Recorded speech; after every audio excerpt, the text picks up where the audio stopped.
শুধুমাত্র চিকিৎসা প্রদান না করে রোগ প্রতিরোধে এনএইচএস এর মেডিসিন ব্যবহারের উপর গুরুত্ব আরোপ করেছেন দেশের শীর্ষস্থানীয় চিকিৎসকবৃন্দ। স্বাস্থ্য সুরক্ষায় পার্সোনালাইজড মেডিসিন ব্যবহারের ইতিবাচক দিকগুলো তুলে ধরেন তারা। তবে মেডিসিন বা শুধুমাত্র পিলের ব্যবহারের দিকে না ঝুঁকে সামগ্রিক লাইফস্টাইল উন্নয়নে মনোযোগী হওয়ারও পরামর্শ দিয়েছেন সমালোচকেরা। বিস্তারিত জানাচ্ছেন ইব্রাহিম আদিত্য।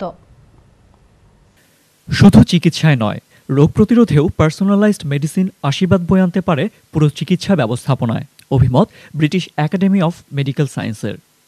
একাডেমির শীর্ষস্থানীয় চিকিৎসকেরা বলছেন, জনস্বাস্থ্য রক্ষায় এটি কার্যকরী ভূমিকা রাখবে। ডিজিজ ফোকাসড প্রসেস থেকে বেরিয়ে এসে হেলথ সাস্টেইনিং এই প্রক্রিয়ায় এনএইচএসকে ধীরে ধীরে সম্পৃক্ত হতে হবে বলে পরামর্শ তাদের। একাডেমির প্রতিবেদনে বলা হয়, ডেমেনশিয়ার মতো বিভিন্ন রোগ প্রতিরোধে গুরুত্বপূর্ণ ভূমিকা রাখবে এটি। এর পূর্ণ সুবিধা ভোগ করতে নতুন স্ক্রিনিং প্রযুক্তিও চালু করতে হবে এনএইচএসকে। তবে রোগীকেই সিদ্ধান্ত নিতে দিতে হবে শেষ পর্যন্ত কোন উপায়ে চিকিৎসা গ্রহণ করবেন তিনি।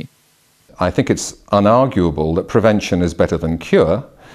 And if you wait until a patient presents with the signs or symptoms of kidney disease, liver disease, heart disease, very often most of the damage is done and can't actually be recovered.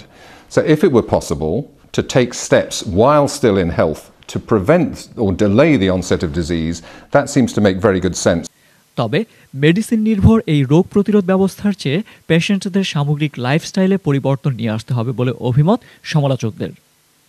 নিয়মিত ব্যায়াম ও শরীরচর্চা, সুষম খাদ্য গ্রহণ ও ধূমপান ত্যাগে রোগীদের সহায়তা ছাড়াও জনসচেতনতা গড়ে তোলার উপর গুরুত্ব আরোপ করেন তারা। হেলদিয়ার লাইফস্টাইলের মধ্যেই স্বাস্থ্যসেবার ভবিষ্যৎ নিহিত বলে জানান তারা। Ibrahim Aditya, NTV news, London.